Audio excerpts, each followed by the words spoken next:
Baik, malam hari ini kita sudah sama-sama eh, ada dengan Ibu Meki ya, bersama-sama di Zoom ini. Silakan Bu, dibuka mute-nya. Shalom Ibu Meki, haleluya. Dibuka mic-nya Bu. Oke, ya silakan Bu Halo. bersaksi untuk kemuliaan nama Tuhan. Judul kesaksian kita pada malam hari ini, ketika alami perjumpaan dengan Tuhan langsung jatuh cinta sama Tuhan Yesus ya. Haleluya. Silakan Bu Meki, Tuhan Yesus memberkati.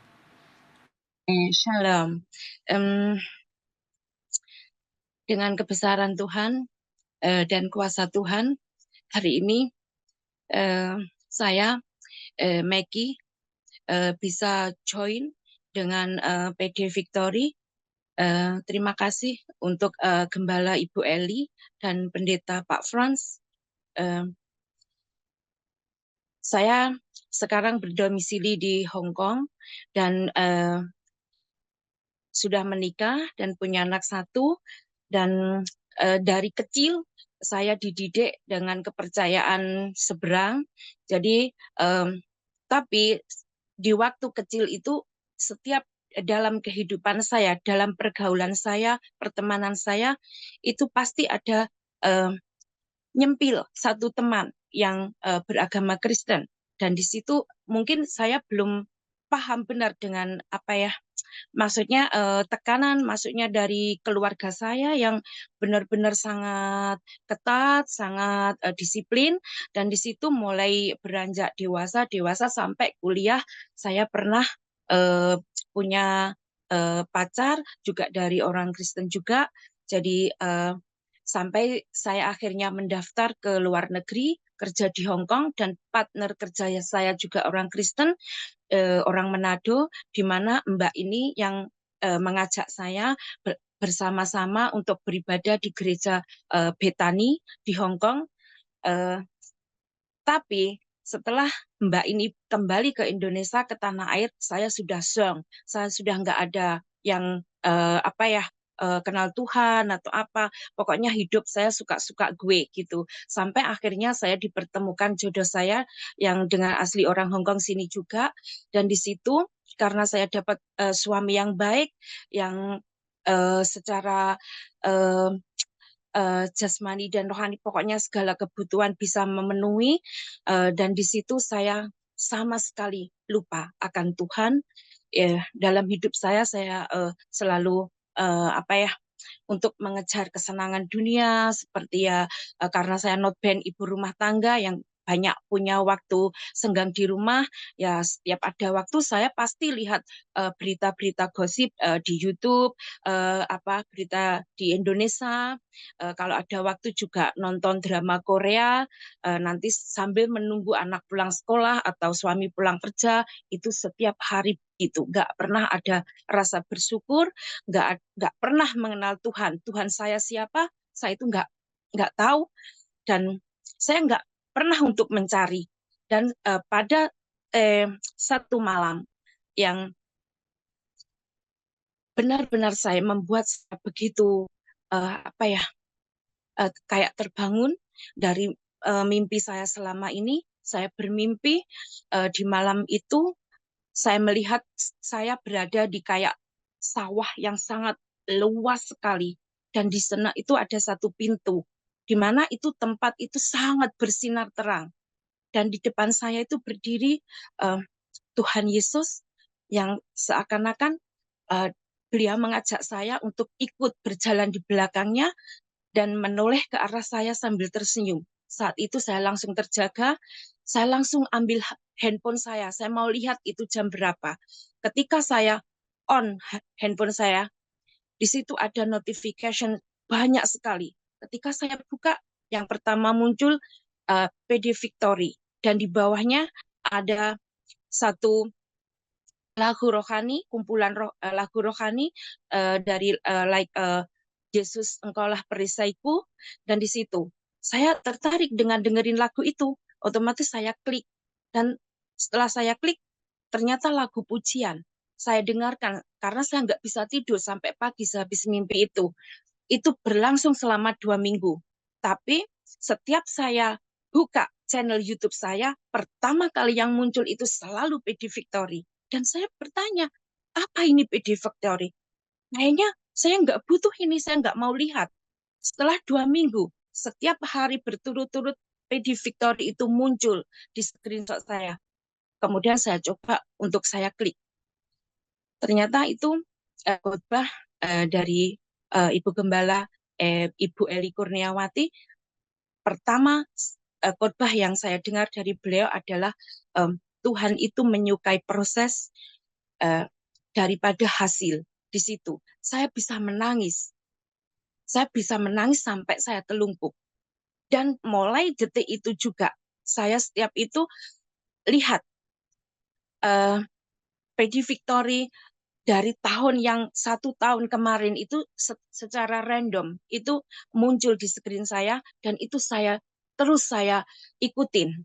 Ternyata ada sesuatu kekuatan yang di dalam hati saya yang saya itu nggak bisa mengeksplain betapa besar kekuatan di hati saya itu untuk ingin lebih mengenal lebih dalam tentang Yesus. Dan di situ setiap saya dengar khotbah dari Ibu Eli, seakan-akan itu ada sesuatu kekuatan yang merasuk dalam hati saya. Saya setiap hari, setiap saat, saya bernyanyi, saya puji-pujian sendirian ketika suami saya berangkat kerja, anak saya sekolah, di situ setiap hari. Jadi YouTube channel yang saya biasa lihat kayak gosip-gosip artis, kayak drama Korea itu semua itu lenyap begitu saja. Saya itu heran, kenapa ini kok bisa hilang sendiri? Kenapa HP saya sekarang penuh dengan banyak lagu-lagu pujian? Disitulah saya mulai uh, yakin kalau inilah yang saya cari. Dan saya merasa begitu damai, merasa begitu tenang. Ada satu kegembiraan di dalam hati saya yang sangat besar yang mungkin saya nggak bisa jelaskan. Kenapa saya punya perasaan seperti ini? Dan ketika 2 bulan saya berusaha setiap hari untuk memuji Tuhan, saya begitu percaya, begitu mengalir begitu saja selama 2 bulan itu. Tanpa ada tekanan, tanpa ada siapapun, saya belajar sendiri di situ sambil saya dengarin khotbah dari Ibu Eli. Itu ada badai dalam keluarga saya. Suami saya harus turun kehilangan pekerjaan dan bekerja di company kedua, di mana penghasilannya otomatis hilang separuh. Dan di situ kalau ditanya struggle, kita really struggle karena di Hong Kong itu biayanya sungguh sangat besar, terutama untuk pendidikan anak. Di situ kita down. Saya menangis, suami saya juga menangis. Tapi saya ingat apa yang dikhotbahkan Ibu Eli, bahwa dengan percaya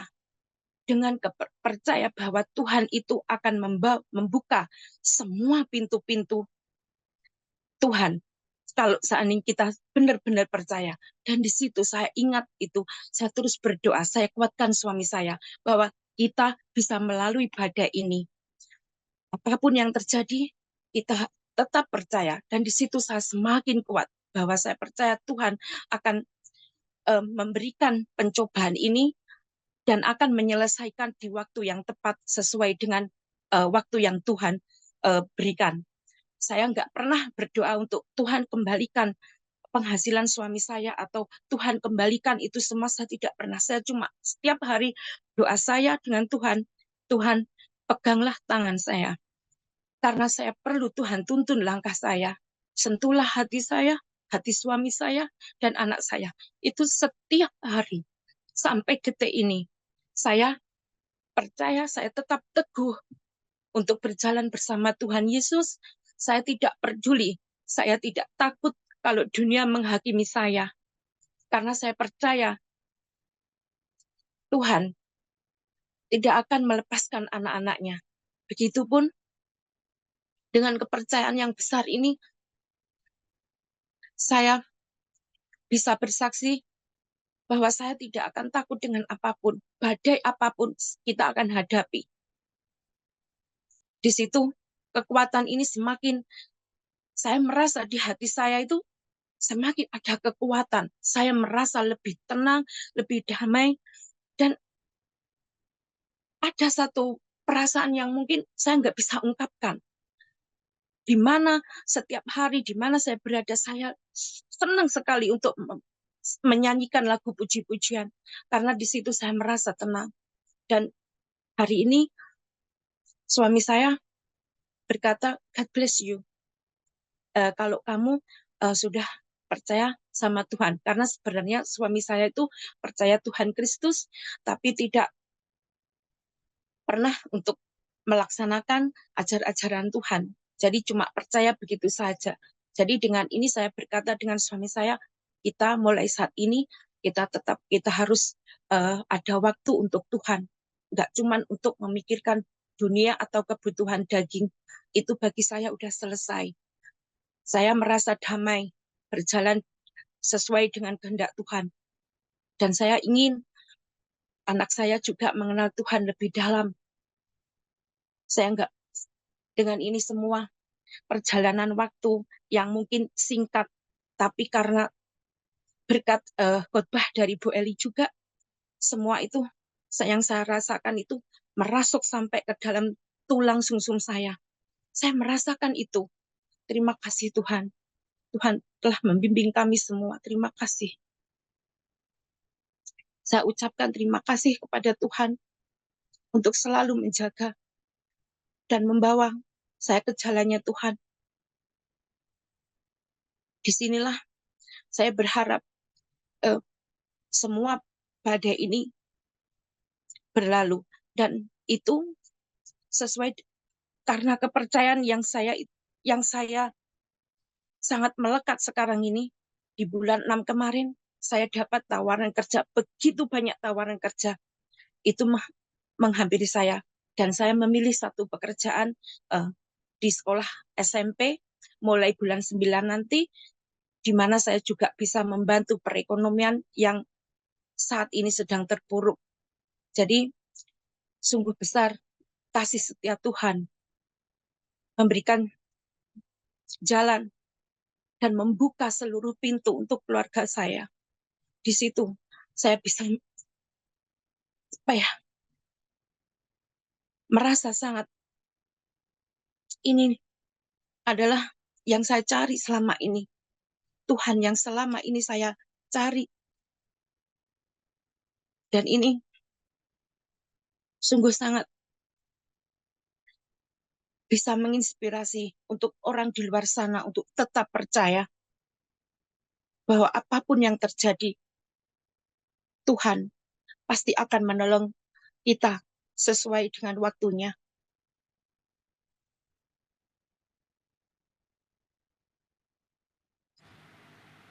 Amin, amin. Amin. Terima kasih. Oke, tepuk tangan dulu buat kemuliaan nama Tuhan Yesus. Haleluya. Haleluya, luar biasa ya. Ini Bu Meki sudah berjumpa dengan Tuhan Yesus walaupun lewat mimpi dan akhirnya dia percaya Yesus sampai hari ini. Ya, boleh saya kasih pertanyaan ya Bu Meki. Bagaimana tanggapan keluarga dengan kepindahan Ibu kepada dari agama yang lama kepada sekarang percaya Yesus? Apakah keluarga menentang ya atau gimana? Silahkan bercerita. 2 bulan setelah saya sangat mantap untuk ikut Tuhan Yesus, saya telepon adik saya, juga ibu saya. Mungkin ibu saya waktu itu kurang jelas, tapi saya bertanya sama adik saya, oke, sekarang kita sudah sama-sama dewasa, kita punya kehidupan masing-masing, bagaimana kalau seandainya saya memilih Tuhan Yesus menjadikan sebagai agama dan kamu tetap di agama yang lama? Adik saya bilang, oh, nggak apa-apa. Yang penting kamu percaya sama Tuhan. Nggak masalah. Kita kan sama-sama percaya sama Tuhan. Ya, pokoknya ya kita berjalan aja sendiri-sendiri. Apakah kamu masih menganggap saya sebagai keluarga, sebagai kakak? Ya iyalah, nggak ada salahnya kan. Orang agama itu kan pribadi. Nggak bisa dipaksakan. Kalau kamu memilih agama itu, ya sudah. Kita saling menghormati, saling menghargai. Yang penting kamu percaya sama Tuhan. Ada Tuhan yang kamu percaya. Adik saya eh, bicara seperti itu. Jadi waktu adik saya begitu itu kita telepon itu nggak face call. Jadi waktu itu saya benar-benar nangis. Saya nggak bisa tahan air mata. Ternyata keluarga saya punya hati yang sangat indah, terutama adik saya karena bapak sudah almarhum dari 2015. Jadi yang sering saya ajak sharing untuk apapun itu cuman adik sama ibu saya. Oke, jadi keluarga sudah sangat mengetahui ya tentang bagaimana Iya, sekarang ibu percaya Yesus. Wow, luar biasa. iya. Nah, pertanyaan kedua yang terakhir, suami dan anak sekarang bagaimana dengan apa namanya? Apakah sama-sama juga sekarang ke gereja atau percaya Yesus atau gimana? Suami dan anak. Suami saya eh, dia nggak selalu aktif ke gereja karena kadang karena di company kedua ini kadang hari Minggu suami saya harus kerja setengah hari. Jadi kalau anak saya itu pasti ikut saya. Jadi saya mulai mengenalkan karena anak saya kesulitan dalam bahasa Indonesia, jadi saya kenalkan itu dengan bahasa Inggris. Yang di Hong Kong itu kan gereja ada 3 season, ada bahasa yang khusus mbak-mbak TKW juga, terus ada bahasa Inggris sama bahasa Kantonis yang khusus orang Hong Kong. Jadi kadang anak saya masuk ke Inggris, kadang masuk ke Kantonis karena bertepatan dengan waktu jadwal les juga. Ya, puji Tuhan, suami saya itu mendukung saya. Tadi bilang, saya kemarin bilang, saya mau ada kesaksian dengan Zoom, ibadah online. Oh, God bless you. Ah, dia sangat mendukung saya. Dia selalu mengingatkan, udah jam berapa ini? Oh, udah mulai, siap-siap. Gitu. Jadi sangat mendukung, puji Tuhan. Jadi anak saya pun juga sudah mulai belajar. Wow, tepuk tangan bagi kemuliaan nama Tuhan Yesus. Wow. Terima Ya, kasih. dan Ibu Meki nanti bulan September sudah mulai masuk bekerja di tempat yang baru ya, Bekerja. karena Puji berkat Tuhan. Tuhan ya. Dan Puji sampai hari Tuhan. ini tetap ya mencintai proses ya, mencintai proses betul ya. Karena khotbahnya Ibu Eli sangat melekat dengan Ibu Sangat Meki. melekat. Iya. Ya, puji. Khotbahnya Ibu Eli itu kayak sesuatu yang masuk ke dalam jiwa saya itu saya nggak tahu kenapa. Padahal saya sudah reject. Saya nggak mau dengar ini apa PD Victory. Saya nggak butuh yang orang berkhotbah yang apa ya? em, yang yang kayak ada menyesatkan gitu. Saya pikir begitu waktu itu. Tapi kenapa ini selalu muncul, muncul lagi. Setiap hari itu muncul. Jadi, oh ya sudah, coba saya lihat ini sebenarnya apa. Dari situ saya bisa menangis sampai telungkup. Cuman ya saya merasa sangat bersyukur. Makanya waktu itu saya langsung DM Bu Eli, saya bilang terima kasih. Karena berkat khotbah beliau, ada rasa yang sangat kuat, ketenangan, kedamaian, dan kepercaya dengan Tuhan Yesus itu semakin kuat. Saya nggak tahu kenapa itu. Sampai teman saya, orang Bandung yang kerja di Hong Kong sama suaminya, sampai tanya, waktu itu kita tanya, hari Minggu ibadah kemana? Ini anak-anak, saya pingin anak saya sekolah Alkitab. Saya bilang, oh kita ibadah di sana pakai bahasa Inggris, gini, gini, gini. Terus kita ngobrol, teman saya gini, kok lebih religius dari aku? Masa sih? Saya nggak sadar saya itu ngomong apa, mengalir begitu saja. Terus dia bilang, karena teman saya itu sejak lahir sudah diajarkan tentang Yesus Kristus, tapi dia itu sampai termangu. Wah, Mbak Miki, kamu ternyata lebih religius dari saya ya? Enggak, saya enggak begitu religius sebenarnya. Karena mungkin khotbahnya Bu Eli itu sudah masuk, jadi saya kayak ikut gitu. Jadi kayak setiap lagu, apa itu, engkaulah perisaiku. Saya ingat, kenapa kok? pertama lagu itu yang keluar di screen HP saya, ternyata saya bisa mengartikan, mungkin kalau saya memilih berjalan dengan Tuhan Yesus, akan banyak dunia yang menghujat saya. Akan banyak orang-orang di luar sana yang mungkin akan mencaci saya. Dan di situ oh ya, saya nggak akan takut. Saya nggak akan mundur, saya akan tetap percaya. Karena saya punya perisai, yaitu Tuhan Yesus. Itu. Wow, sekali lagi tepuk tangan buat kemuliaan nama Tuhan. Baik, terima kasih Bu Meki. Saya mewakili Persekutuan Doa Victory mengucapkan banyak terima kasih buat kesaksian dari Bu Meki ya. Terima kasih, salam buat keluarga. Sampai ketemu di ibadah-ibadah Zoom dan ibadah-ibadah lainnya. Tuhan Yesus memberkati. Tuhan memberkati. Amin.